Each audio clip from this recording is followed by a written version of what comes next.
तो आपका स्वागत है हमारे यूट्यूब चैनल में। दोस्तों, यह है दिवाली वाले रॉकेट। दोस्तों, इनको जब सिंपल तरीके से जलाते हैं तो यह ऊपर जाते हैं, लेकिन हम एक्सपेरिमेंट वाले हैं तो कुछ अलग करने वाले हैं। दोस्तों, इनको हम इस पाइप में जलाएंगे। दोस्तों, यह पाइप है 20 फीट लंबा है। देखते हैं जब इसको जलाते हैं तो यह उस छोर पर निकल पाता है कि नहीं। तो देखते हैं दोस्तों, अभी जलाते हैं, फिर जलाने के बाद क्या होता है तो हम ट्राई करते हैं। फिर इन 2 पाइप में से यदि ये उस छोर पर निकल गया तो हम 3 पाइप लगा के उसका फिर जलाएंगे, फिर देखते हैं क्या होता है। तो हम इस रॉकेट को जलाते हैं, देखते हैं क्या होता है।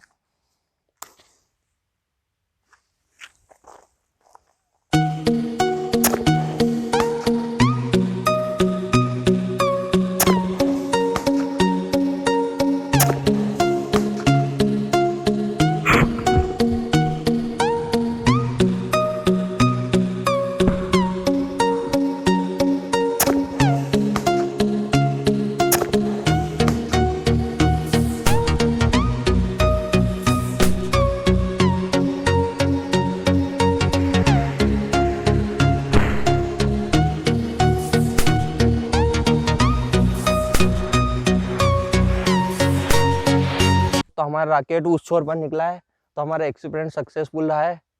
हमारे वीडियो को लाइक ज़रूर करें और हमारे चैनल को सब्सक्राइब ज़रूर करें।